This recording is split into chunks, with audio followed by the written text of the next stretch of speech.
All right. Welcome back, everybody. Whether you're watching us live, listening to it live, or watching or listening to the recording, this is another episode of The Financial Life. I'm your host, Matty D. I have a very special guest on today. We're having a great conversation. It's another, I warn you, this is the warning about a more esoterical conversation we're all going to have. Pouring into that, I must do my same shameless promotion. Some of you know, some of you may not know. I do help people out with some life coaching.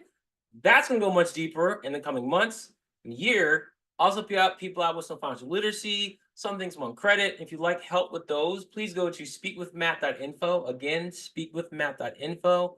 That'll take you right to my calendar. Book a call. No need to put any triple W. Just speakwithmatt.info. And this episode is also sponsored by Born to Risk, which I'm a co-author of, one of the 40 co-authors. I'm chapter 39 because I turned 39 this year. It's a great book. Get it, if you like a copy, reach out to me. With that being said, I want to introduce my guest, Magdalena Grace, who is a someone I've met, God, we met like a month ago or so, I want to say something like that. And there's some commonalities of having both been in the um Magdalena program, but she is a woman who is helps people with ancestral trauma, grief, addiction.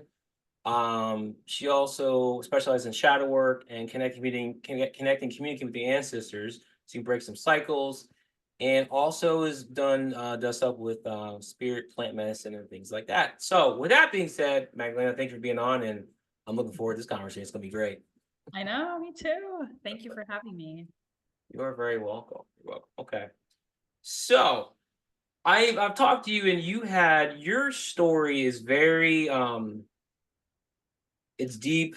It's it's story that it's very important because you went through it to where you are now. And I know you had, if I remember correctly, and share your story with us real quick, like you had experienced a lot of death, I think, around in your life around family members. I think those close to you, suicides and things. And then you yourself, I mean, in one of your programs, you were working your butt off, make a lot of money, you weren't happy, trouble with alcohol, all these things. And it's like, I listen, I look back in this town, I'm like, how is she still here? Because you could have easily been like, I'm done. I'm gonna join my family and friends on the other side. Peace, done. And no one would have blamed you, but you're here now. And for that, we thank you. I don't know who Oh, we is, but we thank you. Okay. So thank you for that, everybody. So yeah, let's talk about that a little bit. yeah, thank you. It's so humbling to share. And yeah, it was life got real and real fast. In 2006, I had been a very, very successful realtor, making multiple six figures. I had a sales team. Life was good. The recession was had not happened yet. Right. And September of 2006 is when like the Titanic started to shift away and towards the iceberg for me because I had lost my first friend to suicide that month. And I never had that happen before. And having grown up in the church, people are going to hell if they do that. There's all this baggage. There's a lot of shame and guilt that I took on because he was like a brother to me Mm. and had no idea. He was wearing many masks.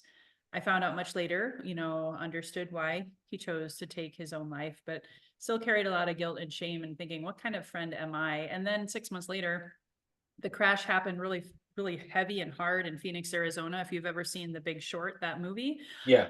I was that person. I had three foreclosures. I lost everything. My business partners skipped town. Everything was in my name because I'm a naive, sweet little girl from Iowa who didn't know any better. And so the creditors cleaned out my bank accounts, all the properties that had Wow. been my name. I barely sold my primary residence, literally like the month that the faucet turned off and nothing would sell. And so I lost everything and got my car repossessed the day before my 30th birthday when I thought I'd be a millionaire. So it was like a 1-2 punch of, okay, my friend died. And it wasn't long after that I lost everything that I felt so much shame and guilt and worthlessness that I actually started thinking, that makes sense. Suicide makes a lot of sense. And I had my first suicidal thought. However, life turned. I met my husband, we fell in love, started a family. But then I had my second suicidal thought because of postpartum depression.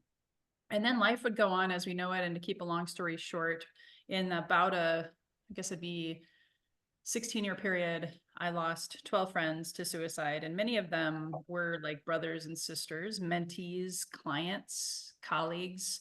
One of them was also my husband's dearest friend. Otherwise, 11 of those were people that I had life with, broken bread with, or had some kind of a heart connection, and or was like a neighbor. So it was just like one after another. And because I had lost everything in that recession, I didn't know how to invest in my healing at that time, because I was just barely keeping my head above water, being Yeah. homeless and all of that. So I didn't know that grief recovery was needed, was even a thing, because I grew up also modeled, someone dies, you bury him 3 days later, and then you go on as if life is normal. And, now that we specialize in death and grief, and my husband is a ghost whisperer, it's kind of like, so many tribal cultures and indigenous cultures and shamans and medicine people around the world, even in Africa, where my husband's from, they spend a whole year grieving this person and Wow. even celebrate and honor the anniversary of their death, and so since I didn't do any of that, by 2020, I hit rock bottom. I had a lot of unprocessed grief, a lot of unprocessed trauma from that homelessness, shame, guilt, and feeling worthless of my own career. My identity was caught up in my career. Who can relate to that? Yeah. Um, at the end of the day, I just wanted to be dead. And I had developed a workaholism addiction, social media addiction, alcohol addiction, but was also wearing a lot of masks, very successful online, even in the midst of the pandemic, making, multiple 5 figures a month. And I wove my white proverbial surrender flag. And that was the beginning of my transformation, of finding grief recovery, finding healing, and learning all the things that I eventually learned that now I added, to my tool belt to help love on people and help walk people, through that process. But then even beyond that, had a spiritual awakening through that process and Yeah. developed all sorts of gifts, and completely radically changed my life. And thankfully, yes, I chose life instead of death, even though there was lots of times where I still wanted to check out. What kept you going through all that? There was a moment where I had, and this gentleman's been on my podcast. His name is Franco Romero. Now, nobody knew him when I started working with him, and he's now a world-renowned near-death experience channel. And he channeled to me the message that you're here. This was from the divine, a divine collective that he called Caleb. And he said, you're supposed to be here as a spiritual teacher and a healer. This was at the end of 2020. And when he said that, even though, and can we swear on here? Do you care about swearing? Fuck yeah. Okay. America, fuck yeah. I was in the Marine Corps, like, go for it. I don't care. Okay. I like to ask, because Yeah. sometimes I get the it. podcast flag you if for bad conduct or My whatever. podcast. But I was like, who the fuck are you? And the horse you rode in on, and was my initial response, because he Right. didn't really ask me permission. He was new to channeling, so now I understand that looking back. However, he got my attention, and there was something in my soul that said, you're here for more. What this man is saying is true. And so he said to go play also with the only other part of his message he gave me was go play with psilocybin and ayahuasca. And that led me to my ancestors.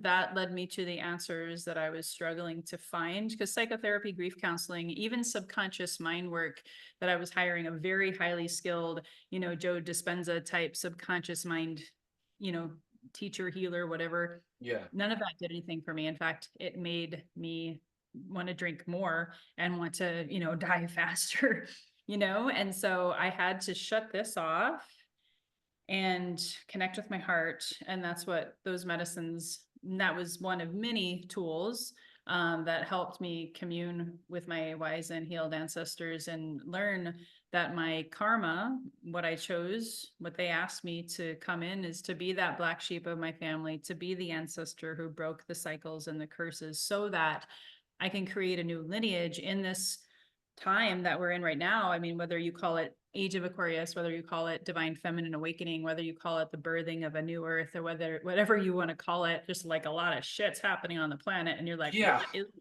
on? Oh, It's just basically, I chose this body, this incarnation, this family of origin to help me go to that dark, dark, dark night of the soul of shame, guilt, abandonment, rejection, betrayal, and death in order to transmute it, transcend it, so that I could help others as well. So it was a combination of all of those things that kept me, not only first got my attention, like, oh, maybe I do have a life purpose. Maybe it's not my time yet. To then, oh my gosh, my ancestors are asking me to fulfill this. And then of course I have a husband and beautiful children. That all of that kept me going. wow. Okay, pocket's over. We're done. Great. Thanks, Magdalena. We're done. Ladies, now, buy her shit. Just go buy her stuff. Just Google her name, buy her shit. That's it. Wow, I'm inspired. That's a lot. That's a lot. Like, it's like life said, punch, punch, punch. And I can understand, because there was a time for a hot minute where it's like you're trying to do better, you're trying to do right, what we think is right, and life's like, no, punch the face, punch the face. And you're like, what am I being punished? I'm trying to do the right things here. What are you trying to, like? It's just one of those moments. So, but that was me compared to what you went through. I was like, well, I had warm up. She got the worst shit. Like, God damn, this is like nothing. Okay, so now you're here. You're on your mission, right? So what is your mission now? Like, what do you feel? What do you believe or know? I hate saying this. Your purpose. It's so cliche. Like your mission here. You know, while you're in this, living on this body and all that stuff. You know what I mean? Yeah, absolutely. I'll summarize it with a quote first, and then we can dive into it a little bit more. Because there was one more thing that I may share. Mm. We'll get to it, but the quote by Mark Twain, there are two most important days of your life. The two most important days of your life are the day you were born and the day you find out why. When people are going through a spiritual awakening, or in my case, it was a spiritual awakening, but before that, it was, not understanding my life. Why am I here? I didn't have a sense of purpose anymore. I couldn't see the forest for the trees, so I chose addiction and numbing, essentially, to just like be. And how many people do that? There's the quote, most people die at age 25 and are buried at 75. And I started seeing that was the path that I was headed on. If not even long before 75, I was going to be buried, right? And Yeah. so that quote summarizes what I find most, not all. We are still seeing kind of like our best target market and all that kind of stuff. But there's so many people lost, dazed, and confused in this spiritual awakening. And especially if they don't know that they're even having a spiritual awakening, it can be very scary. It can be very easy to default to heavy drinking or nicotine habits, or even Yeah. just media scrolling, smartphone addiction. Pick your flavor of the month of how to numb and check out. And so when they're doing that, combined with having the stress of being a parent, a spouse, or whatever, having a business or wanting to pay their bills, it can be overwhelming. Yeah. So my favorite is to help people zone in on their life purpose, clear the cobwebs, tap into working with their ancestors. If they're open, that's my most favorite person to work with, and understand why they're here and what is their karma to then become their dharma, much like me. Like my ideal client is someone like me, maybe further along on the process, but I'll work with people wherever they're at, but to really help them lean into their truth, their mental, physical, spiritual alignment. And then, I work with a lot of mompreneurs. I work with a lot of entrepreneurs, spiritual entrepreneurs specifically, in order to, make great money, break those ancestral curses of scarcity, do right by their health. I have a 20-year background in health and fitness and nutrition and gut health and all of that kind of stuff. So break those dis-ease cycles or addiction cycles from their family. And then kind of my mantra is healthy and wealthy and wise. That's the name of my podcast. After they break those cycles of health and wealth and relationship issues, guess what? they've ultimately tapped into remembering who they truly are, and they don't have to look outside themselves for their happiness or their answers. They can go within, whether it's through meditation. We talk about the recode process. Yeah. Not that we should never think no man or woman is an island. We definitely have got to have community and support and accountability and things of that nature. Yeah, we do. A lot of us, that whole keep up with the Joneses and comparison syndrome, that's what causes a lot of us to really feel lost, dazed, and confused. That's part of what led me down that path too. I wasn't myself. I lost myself in all of this stuff. And at the end of the day, I was able to go within enough to tap into my heart space and my truth and found my purpose.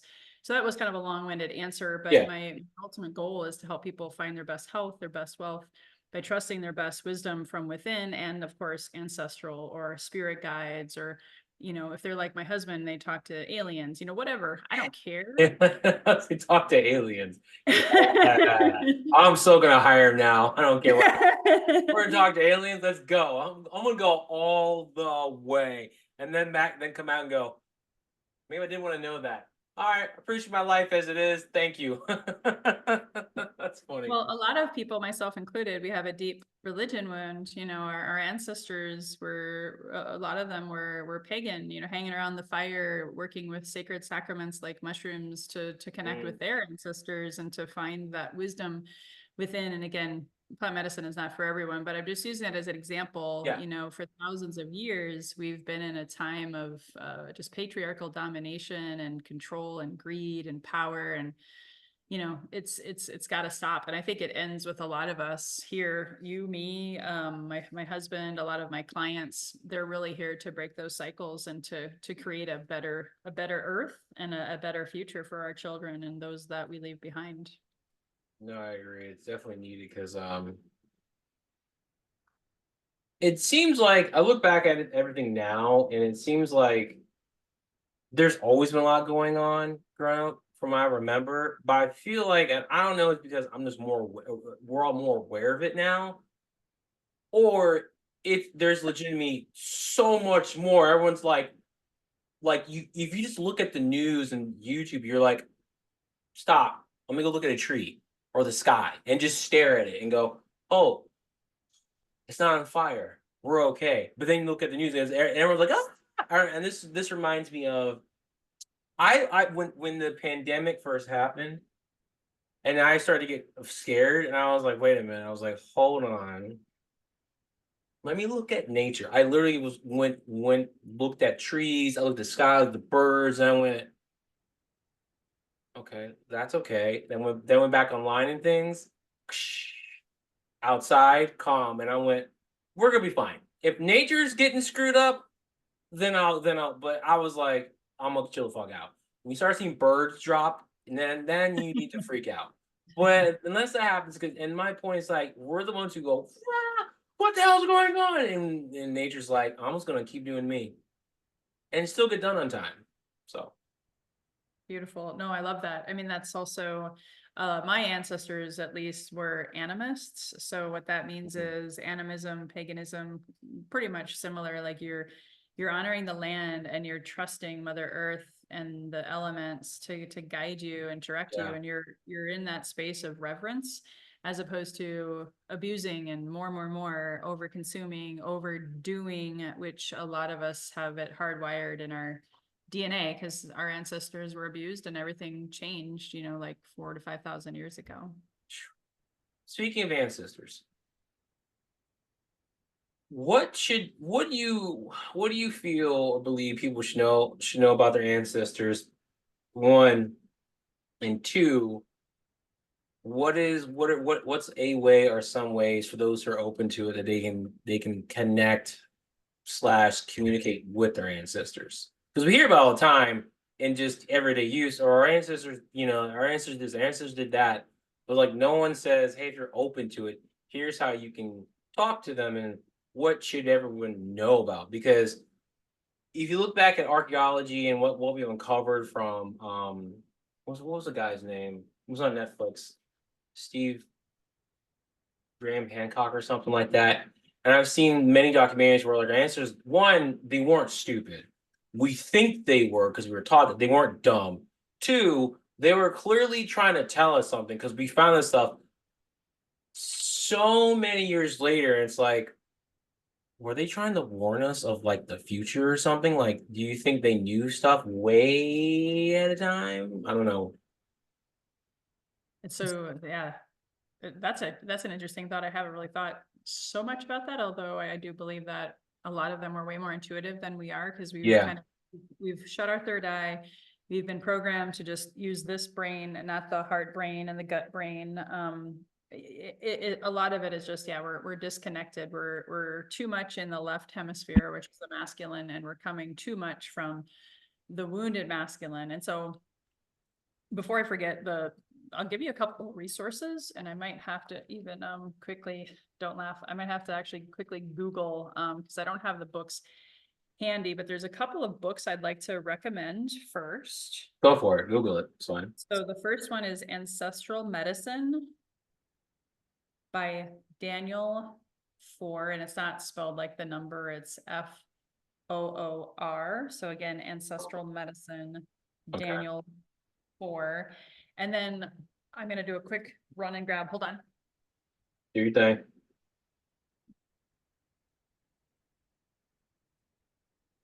And then I knew I didn't have that one handy because I have a healing ceremony later. So I had that. We're doing an ancestral healing with a client. So I had that one already away from me. But this one is Honoring Your Ancestors, a guide to ancestral veneration, which I'll explain that in a second. And it's Mallory Vedwa. Not sure if I'm saying that right, but she, both are phenomenal. So I found those this past year. However, part of what happened for me was, I hit my rock bottom, and I feel like a lot of times our ancestors, and people are going to like, well, fuck the ancestors then. That has to.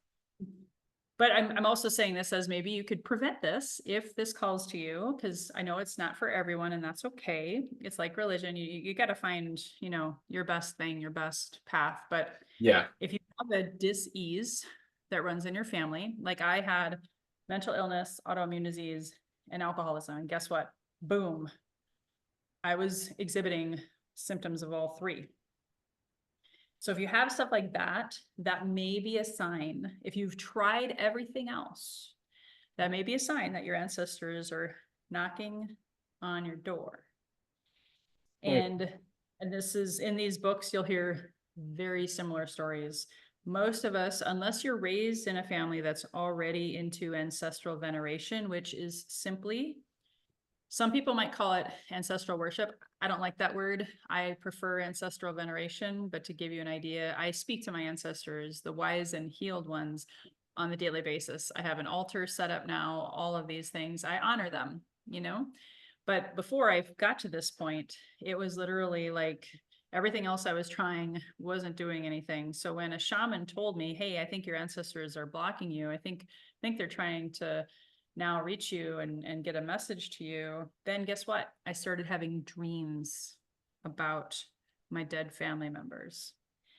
And they weren't fun dreams. Ooh. So they were speaking to me through those dreams. They would speak to me, of course, through plant medicine. And I was like, I'm a bit of a stubborn hard ass. You can ask my husband, he'll agree. But I was like, all right. I'm breaking these cycles of mental illness, addiction, and autoimmune disease. Like I'm done. Okay. Yeah. I'm going to raise my hand. No one else is doing it. And so the more I started connecting, the more I started healing, the more signs I would see. I'd get messages. I would start healing family relationships that I thought would never get healed. I would commune with my dead brother, my mom, my dad. They all died. They were actually kind of like by 2020, they had all passed. And my brother was the last straw. Like he died of alcoholism. And he died so that I could live. He was here to say, hey, little sis, you got to wake up. And so after that, it was also kind of like, okay, there's something for me here to research, to learn. And eventually, because it resonated with me, I chose to continue to walk that path. So now I have an altar I make offerings. These books will talk about all this, so we don't need to go into all of this, but Right. it is also something we talk to our clients about. So when a client comes to us, like today, we have a woman who has the breast cancer gene in her family. And she's like, I don't want to get that. So she's coming to us before she ended up like me, right? With rock bottom or, Yeah. a sudden diagnosis. And I also knew we had the scarcity, financial issues, so all of these things can present themselves however they present. And this woman is going to come today and we're going to do an ancestral clearing, a physical cleanse, all of these things Wow. to really help her tune in and then teach her how to talk to her ancestors and say, how can you help me stay on this path of the best health possible for me, as an example. And besides reading those books or working with me and my husband, I mean, just tune in. What signs are you seeing? Do you have a strained relationship with a family member and they keep calling you and you're like, fuck, I don't want to talk to this person, but it keeps happening, and what you resist persists? All of those could be examples of signs saying that your ancestors are trying to get your attention. And if you're awoke enough, you can start talking to them every day, light a candle, put together, some pictures of your past loved ones and ask them, hey, are you fully wise and healed, or are you still struggling? Because sometimes you can connect with the not so good ones, like we've talked about. Don't try to develop your spiritual gifts on your own. You could open up like a portal of hell and Yeah. talking to some really crazy dark entities, right? So Yeah. I would recommend, if someone really is serious about this, to maybe have a session with me and my husband, or just find a teacher, because we did that and that helped us. We do ancestral lineage imprint releases and ceremonial work to help cut the cords and let go of the shame, the abandonment, the numbing. That those were all things that I discovered. There's a lot of things that I discovered about my family that I came here to heal and to let go of and to rewrite the story. So whether you light a candle and whether you say it's a prayer or an affirmation before you go to bed, you could ask your ancestors, hey, can you speak to me in my dream state? If you want to do that, you don't have to do plant medicine. You could just meditate and try to connect with them. And if you're consistent enough and they see that you're serious, they'll send you messages however you receive them, whether you don't have to be clairvoyant. I'm actually not clairvoyant. I'm claircognizant. So I just get like a download and I get a visceral reaction in my body and I know that I'm receiving a message from them. A lot of times I'll start crying or my body will get hot. There's different ways to know that you're getting a message. And it's like anything, this will be my last thing. If you believe and you're consistent enough, they will speak to you. They do believe in free will. They're not necessarily going to try to knock down your door unless it's time. In my case, it was time. It was like, whoa, we got to stop this girl before the crazy bus leaves town and she ends up off the cliff like Thelma and Louise. We gotta get her attention, and they sure did. And so it was about building a relationship, just like you build a relationship with your partner, your friend, Yeah. your clients. It is a consistent over time thing, but once you have it, it can be very, very rewarding. You mentioned consistency. Um, you're right. I didn't think about that. Like, they're like, it's almost like if you're consistent, we'll progress. If not, they're not going to waste energy or whatever time, I guess, for on their end to talk with you. That's very interesting. Yeah, speaking with you. It's a lot to digest there. But it's good stuff. Because I mean, I'll share my experience because I spoke with your husband twice and spoke with you. It was funny because on my end, I was telling him the things I've been going through and all the stuff. And then like the first time I spoke to him, after that, I got like this download. I felt this like for me, it's like this warm feeling like around my head when I'm getting something. I feel it right now as we're talking. And first I spoke, I was like, what in the world? I'm like, what? And I wrote down a whole bunch of stuff like the X-Men, Professor Xavier. And I'm like, what is going on? And then I've talked to him again, and I got more stuff, and it was just crazy.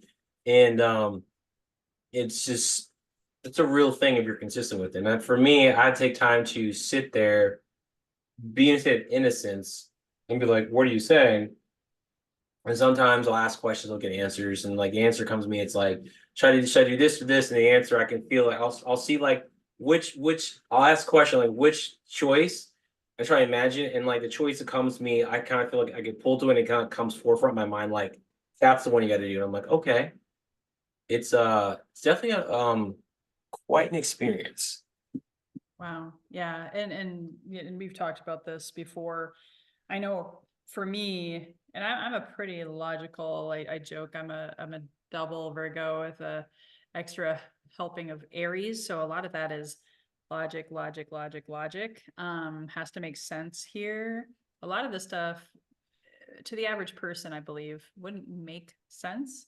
Like as you decide to go down this path, and even like our magnetic mind conversation, I mean, that was where I got even more excited about the ancestral stuff and really specialize in that ancestral and mother father wound regression piece. Yeah.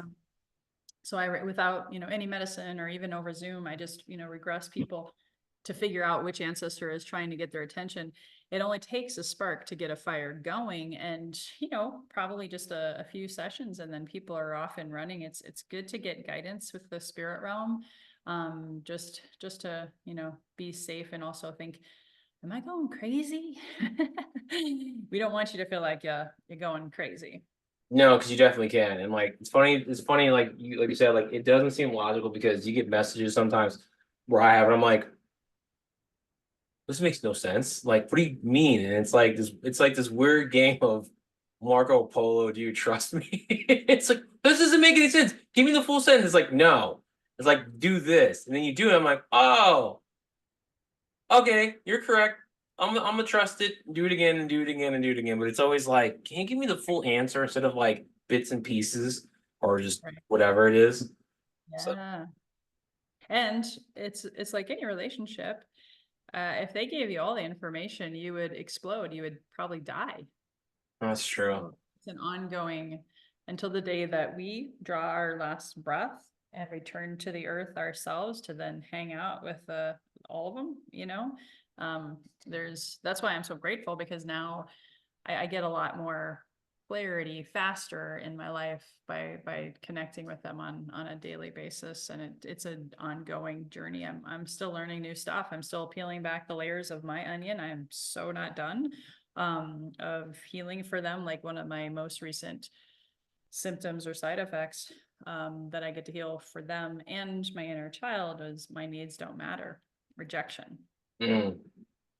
And so that was another one. I was like, whew, I thought I worked on that one, but I guess there's another layer to this. And so thank you, ancestors. So it feels like I have a team, sometimes, and I don't know, I'd love to get your thoughts on this, but sometimes when we're going through the healing process, in some ways people think of it as selfish. Well, I'm just healing myself. Well, guess what? As you heal that, you get to heal your ancestors, you get to heal your children, even if you don't have any. You get to heal the collective people around you, maybe the whole world. In my opinion, I think we're all one, we're all connected. So you chose this, you're taking one for the team, and as you heal it, you get to ascend to a whole nother level in your life and break the financial issues, the health issues. You can be a bigger, brighter light and shine your purpose out into the world that much better. So it's like winning all the way around. Yeah. No, I agree with you on that because people don't.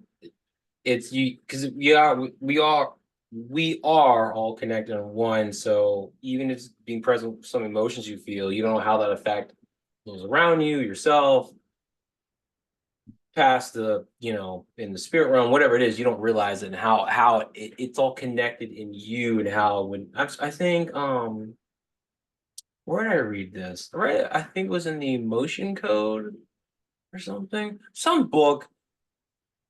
No, there was it was easy. It was either that or another mentor of mine had said that like there was a psychologist, a family psychologist who actually took into account like emotions and their power, and they noticed that there was the children. It was like the child either had schizophrenia or something like that, or some other issues going on. But he noticed that like the mom had her own stuff, and like it was affecting the child. And he worked on the mother. And when the mother resolved her emotional stuff, the child got better. Mm. It was like, and the point of that was that literally the saying, the emotions run in the family. They really do. Like in your immediate family, you all have trauma, unspoken rules, and emotions that we weren't allowed to express. That if you do with it on your end, it helps your father, your mom, and your siblings, and everybody. And they may not realize it, but you'll see the change. Of like, yeah, it all changes things. So Absolutely. And we have an 11 and 15-year-old, and we've helped a lot of clients who have children and even your siblings. It's so not funny, not ironic, whatever. Like literally someone will have a healing session. We might even call in, someone specific, and the next day they'll get a call, kind of a random call, although we don't believe in random. And right. it's like their long lost brother, right? Or their long lost father, or one client. And we kind of joke about it now because she's like, I know I'm healing this mother wound for her and she's still alive, but the client is just like, never goes without fail. After I work with you or Emmanuel, the next day my mother texts me or calls me, and so she's like, I don't know if I want to work with you again. I'm done with this. I know, but that's another sign that the ancestors are cheering you on, saying, okay, cool, you just cleansed and cleared that. So now you're ready to talk to mom and take it to the next level and Yeah. heal another level. No, you're right. Like it really is. Does feel like you do have a team on your end that you Yeah. can't see, but you can feel. You get message from. It's like, all right, I don't know what's going on, but okay, it's just there, and it's just interesting because I've sometimes I get messages. I'm like, now, I'm like, what are you trying to tell me now? Like, why now? Like, I'm doing something else right now. Then I'm like, all right, let me take the time, see what the thing is, whatever, and just go with it. Um, it's very interesting. It's a very interesting experience. And I never thought I never. I'm not. This stuff isn't new to me. I've gotten readings from psychics, people who clairvoyant, so I knew about this. And I was like, I thought either you're born with it or somehow maybe you'd have to be trained with it. But from my experience happened with me and my sister, her stuff got activated in 10 years. I told her about mine. She was like, welcome to the club. Been here for a good 10 years. I'm like, great. And I said, I asked her, will it get my card in the mail? She goes, yes, it'll be sent via FedEx. And so I'll share this too as well. I told her, that someone else told me I was part shaman. I told her this, and she goes, yeah, that comes through dad's side. I was like, really? She's like, yeah, it comes through dad's side.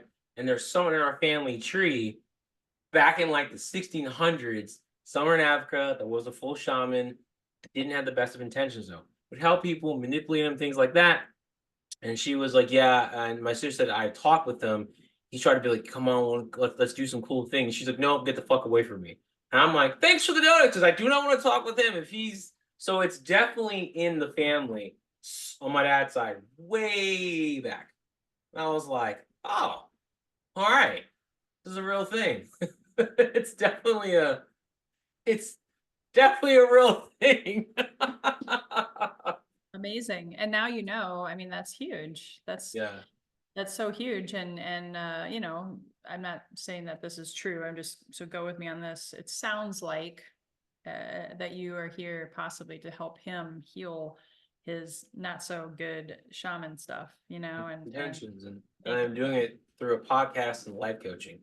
Make it yay. make sense because I didn't see this coming and I was like 15 or grading out of high school. I was like, I'll major in psychology and then I'm doing the military and I'm doing the military. I'll do it. I was like, no, I don't want to do any of that shit. Be an entrepreneur instead. Here I am talking with you, Magdalena. If I hadn't gone the journey, I would have met you. Aw, Crazy. It's true. Mm. beautiful. You and a Beautiful. bunch of other people on Supercharge. I'm like, wow, okay, all right. There's definitely a lot more to this, and I think people realize And I guess maybe our ancestors have been trying to tell us something from the past and what we've dug up, but also each within our own families. And like you told me, some people have these powers, gifts activate, whatever you want to call it, and they think they're going crazy. They don't say anything. That's where the alcohol use can come in because they're like, "Whoa, let me numb it by going being drunk. I have to deal with it." And it's like, you're not insane. This is a real thing, but we're not taught that. Well, we are taught. Some people on the religious side, that's evil. It's the devil. Don't use it. Blah blah blah. You Yeah. got to go here. And then some of us are never taught it at all, and then we think, "Oh shit, I'm crazy." And then some people, I would think, may have gone to someone like a therapist, or and they go, "You are crazy," and then they end up in a mental asylum. So how many people in the asylums are legitimately having these gifts, and they're not just crazy? Maybe they crazy aren't crazy. Maybe they're just someone that had the power and they couldn't handle it. No one knew how to help them. Then it just overtook them. Who knows? Yeah, no, It's I a great, believe it's a that. great what if game you can play with your friends and never get the answer to. Or, just find the right wisdom and healers. Because my mama is a schizophrenic. Really? I was born when she was in the mental institution hospital in the psych ward. Oh, And so I know that I know that I know. I've healed a lot for her, and I've healed a lot for my own abandonment wounds that I got to experience as a result of her never being able to be a mom, and heal the perspective around the stigma of mental illness, suicide, because she was suicidal. So that's what I mean. My whole life makes sense now. All of the shit, the terror, the trauma, the grief, the death. I do believe she was a gifted woman who, sure, did she possibly have a chemical imbalance? It's very likely, but she could see other dimensions. She was talking to people that no one else could see. So wow. I think she had a gift, but we'll never officially know, at least not in this, body form, because she was medicated then for the rest of her life, and shock therapy and institutionalization Oh, and all of that. ooh, that's not healthy. That just causes more and more trauma and pain that body holds on to. You're trying to let go. No, no, no. And you just, ooh. It's kind of like the question of how many licks does it take to get sent over Tootsie Pop? The world may never know. At least on this in this plane, in the ether, they know the answer. We'll Yeah. never know. Yeah. You know what I mean? That commercial, I'll brought it back. It's like, you're like, I don't know. Three, one, the two, or three. I'm like, three. I didn't get it. Now I'm like, oh, I get it. He's 80. He was like, I'm done. Peace. So, I had another question to ask you. It was, uh, have you had experience with what we call ghosts, apparitions, energy? Yeah, that's a great question. So I definitely don't have the same gifts as my husband. He's the ghost whisperer. So I think I'm the yin to his yang, or vice versa. Usually opposites attract. So and I may still develop those gifts. I'm open to it. But at the end of the day, I haven't seen a ghost. That's where I said earlier, I'm not clairvoyant. I'm claircognizant, and sometimes I can smell things. Hmm. Um, and sometimes I have like temperature changes in my body. So, and I do different types of meditations where I can sense them, clairsentience, where I know that they're there, but I don't see them.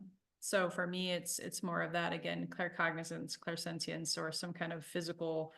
My husband has it memorized. I don't. There's like I think 19 to 22 clairs where you're connected Really? the other side, and it's most people think seeing is the only one, and it's not true. Like I said, there's over 1920 that we have, and that's where people think they have ADHD, or they think this or they think that, Oh my labels. God. Now I'm thinking about all these mental issues, and it's like they're not issues. They return issues for profitability and also to keep your power down so you realize that you can change things and help the planet. Exactly. Yep. Ah, Yeah. So I just wanted to make that point, because I will admit this, and maybe someone listening, this will help you. So maybe by me sharing, I will confess that when my husband's gifts came online, and we had haunted houses and we had different things throughout our life. I thought there was something wrong with me, that I didn't have the same gifts as him. that's And that interesting. that was that was one of my own, self judgments until I did more research. And then I learned, oh, like if you've ever read the Empath Survival Guide, I've been an empath since day one. That's why I was sick a lot as a kid, always wanting to rescue and help anyone and everyone around me. That eventually led me to an autoimmune disease and a people-pleasing codependency issues. I could go on for days about this stuff, by the way. But at the end of the day, you know, if you're feeling people's feelings, that's another kind of Claire as an empath. And there's so many people out there who are empaths who are doing the same thing, drinking over, working over, overthinking, overdoing, over consuming, over whatever, just because they don't understand what's going on in their body. And our bodies are very wise. And if we don't listen to them, we might be overlooking a gift that we have. And hopefully you can prevent yourself from medicating yourself. And again, find someone who can help you. Because that's what I did. We had helpers and teachers and stuff. And that's when they said, well, Magdalena, duh, this is your gift. This is your gift. This is your gift. And so then I was like, oh, okay. So because I'm not like Bruce Willis or my husband and I see dead people, Yeah. I am just fine. Yo, can I just say that what was it? What was it? Haley Joel Osment? He still looks the same, just with a beard. The eyes are the same, like that's him. He was in The Boys. That was a good TV show, and it's like I remember you when you were like this. Now you're like growing with a beard. I'm like, what's wrong with you? But it's time. It's what it is. That's how life goes. So, Magdalena, I know you gotta go. Thanks for being on. Two things real quick. One, anything else you feel called to share or want to share with anybody? And two, how can people get in contact with you so they can like, yeah, I want to buy her shit. I want to hire this woman. Yeah, buy Magdalena shit. Everybody, just buy it. I don't care if you don't understand. Just buy it. You'll be impressed. Okay, just do it. Oh, thank you. Well, and you're catching me at a good time. I'm going to simplify it. Well, technically, there's two places to go. And if you're into YouTube, I would suggest my YouTube channel. Look up Misty Magdalena Grace. Or if you forget or it's too much, and I'm sure you can put this in the show notes too, you can also go to my website. It's kind of my catch-all of all of my offerings and free consultation and all of that, magdalenagrace.com. Just write that down, go there, Google it, whatever. If you're open specifically for medicine work, I am a medicine woman. I'm very passionate about medicine and safety and harm reduction because trust me, I'm not a fan of recreational use. I'm just going to put it out there, not the DIY kind of stuff because you could injure yourself. I've lost 12 people to suicide. I really like to help prevent some more of that. Going to microdosingforhealth.com is that website, microdosingforhealth.com. And that will also lead you to my husband as well. So whether people want to, you know, work with the ancestral trauma piece without medicine, or if they think, you know what, no, if you were like me, my brain was so like locked up and my heart was so guarded that I needed the sacred plants to help me shut it down and help start to repair the damage in my heart and my body, then I would recommend, again, microdosingforhealth.com. I want it all. I'm doing both, everything, because I want to know more. That's me, but I thank you for being on. It's been a good episode, Magdalena. This is good. 2 deep episodes today. I like it. So, with that being said, thank you, ma'am. Thanks for being on. You're welcome.